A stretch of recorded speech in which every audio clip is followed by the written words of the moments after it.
Olá, meus queridos, tudo bem? Hoje vamos trabalhar com um tema polêmico que diz respeito à questão das teorias demográficas. Esse tema é um tema, importantíssimo, talvez um dos mais importantes temas da geografia humana, que é a questão da teoria, as teorias fundamentadoras dos estudos de população. Para você entender os estudos de geografia da população, entender essa área do conhecimento que é a demografia, isso só é possível a partir dos estudos da teoria de Malthus. Esse teórico tão importante, tão relevante, e esse teórico, ele, a partir dos seus estudos, das suas publicações, ele, tem um livro que é considerado um livro tese, e esse livro é o ponto de partida, é a base para a gente entender todas as questões ligadas a essa área do conhecimento. Tá? Quantos filhos uma mulher deve ter? Quantos filhos um casal deve ter? A quem compete esse controle? Esse controle do número de filhos compete ao casal? Ou o Estado, de alguma forma, pode interferir nisso? Ou cada família, cada casal, cada pessoa deve ter liberdade reprodutiva para escolher quantos filhos queira ter? Ou, de repente, não ter nenhum? Questões como essas são levantadas quando a gente estuda essa questão. A teoria de Malthus, que é a mais importante teoria fundamentadora dessa área do conhecimento, ela se estabelece a partir dos estudos desse homem que tem na sua biografia o fato de ser um estudioso da área de ciências econômicas, mas também de ser um líder religioso. Por isso eu coloquei que Malthus, ele tem na sua história, o fato de ser um pastor anglicano, um líder religioso, e enquanto essa figura, esse intelectual e também um homem ligado a questões religiosas, ele vai propor para os casais a questão da sujeição moral. Sujeição moral, o que seria isso? A sujeição moral seria aquela lógica de que os casais poderiam ter um número de filhos proporcional à sua condição financeira. Casais que tivessem uma condição melhor pudessem ter mais filhos. Casais que tivessem uma condição financeira menor que tivessem menos filhos.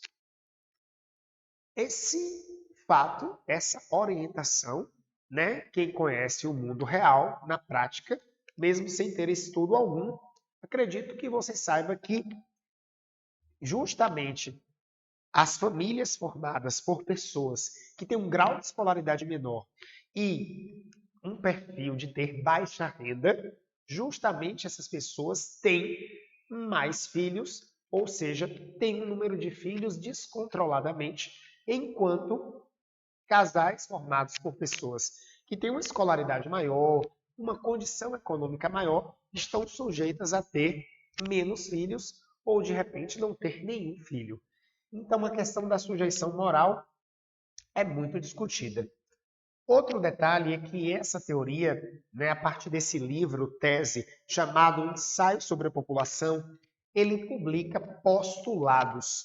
Nesses postulados, nós temos dois. Postulado número 1, postulado número 2. O postulado 1 diz que ele cria essa expectativa, essa teoria, vale a pena salientar, que não é uma teoria nova, atualizada do século XXI, mas de um contexto, de um século onde a gente estava assistindo o desenrolar da Revolução Industrial. Então ele cria uma lógica de que a produção de alimentos iria fluir num ritmo de PA, enquanto o crescimento populacional iria fluir no ritmo de uma PG, ou seja, de uma progressão geométrica. PA e PG são conteúdos da matemática, mas que traduzindo para o popular significa dizer que quando o autor afirma que a produção de alimentos cresceria numa PA, ele cresceria tipo 2, 4, 6, 8, 10. Quando ele diz que o ritmo de crescimento da população mundial cresceria numa PG, ele diz que seria tipo uma sequência numérica 2, 4, 8, 16, 32. Ou seja, Malthus ele criou uma tese em um dado momento, em um dado contexto totalmente diferente do nosso, onde ele projetou que a população cresceria muito em número de pessoas e que faltaria alimentos para sustentar essa grande quantidade de pessoas.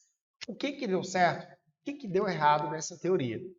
Quando ele afirma em seus postulados que a população irá crescer em PG, isso dá certo.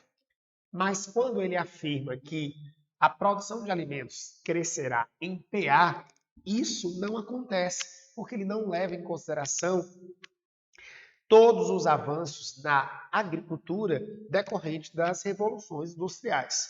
Ou seja, essa teoria malthusiana, ela é o ponto de partida para a gente estudar essa área do conhecimento, mas ela não é uma teoria atualizada de tal forma que fez surgir outras teorias. Aqui eu tenho 3 teorias derivadas da primeira teoria. Então, eu tenho a teoria neo-malthusiana, né? Neo da ideia de novo, uma releitura da teoria de Malthus. Eu tenho uma tese reformista e a tese eco-malthusiana, ou seja, todas essas 3 teorias aqui, elas têm em comum o fato de serem teorias do século XX, onde já aconteceu muitas transformações no mundo daqui para cá, então são feitas releituras. Na tese neo-malthusiana, criada assim como a reformista no contexto de pós-guerra, essa tese é conhecida por ser uma tese elitista, que coloca como centro do problema o excedente de pessoas, e esse excesso de pessoas faz com que eles encontrem como a solução, na visão dos mesmos, um controle populacional, né? Que seria feito a partir da popularização de contraceptivos, o planejamento familiar, né? Uma série de questões nesse sentido.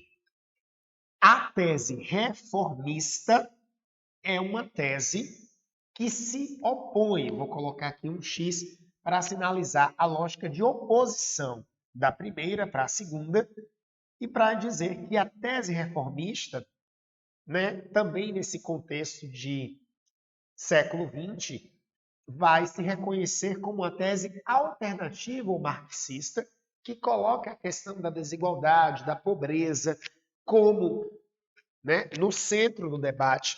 E já que é uma tese que ficou conhecida por ser alternativa marxista, ela vai colocar como uma possível solução para resolver muitos dos problemas que a gente discute nesse tema, a questão do controle, efetivamente, da desigualdade, da pobreza, e se eu tiver melhoria de condições de vida da população, uma política, né, políticas como políticas assistencialistas para tentar diminuir, atenuar a questão da pobreza, o que vai acontecer se eu tiver essa questão? Eu vou conseguir diminuir esse excesso de pessoas. Então, as duas teorias são feitas num contexto de crescimento significativo da população mundial, porém, elas trazem vias de controle absolutamente diferentes. Uma traz como via de controle controlar o número de pessoas e uma, né, traz que a gente precisa também controlar essa questão da pobreza, da escolaridade. A teoria ecomalthusiana, esse prefixo aqui, eco, já dá a ideia, né, da preocupação com as questões ambientais, de levar em consideração também a questão da sustentabilidade. O final do século XX já é um período da história da humanidade onde a gente tem a fluidez de várias conferências de meio ambiente, e nessas conferências de meio ambiente, o que é que eu tenho? Nessas conferências de meio ambiente, eu tenho aí, né, reuniões sistematicamente realizadas, organizadas pela ONU, pela Organização das Nações Unidas, e que traz essa variável, né, da questão da sustentabilidade, do desenvolvimento sustentável, como também uma variável importante, um paradigma importante para pensar a questão do controle populacional e também do consumismo. O século XX ele termina e a gente enfrenta aí dados de que a população alcança, nos anos 2000, o número de 6 bilhões de pessoas, mas alcança o número de 6 bilhões de pessoas, né? Um fato que é histórico e também, além de crescer a quantidade de pessoas, exercendo uma maior pressão sobre os recursos naturais, também cresceu a questão da porcentagem de pessoas nos ambientes urbanos e cresceu o comportamento, e continua a crescer, um comportamento cada vez mais consumista. O consumismo desenfreado é uma variável importante que a gente precisa também considerar quando a gente pensa a questão de crescimento populacional, a questão dos recursos naturais e o desenvolvimento da economia. E aí, valeu a pena o vídeo de hoje? Gostaram desse tema? Esse tema é um tema super relevante. Se gostou do nosso vídeo de hoje, não deixe de dar o seu like, compartilhe nas redes sociais, compartilhe nosso canal com os seus contatos. Muito obrigado pela atenção e até o próximo encontro. Tchau, tchau!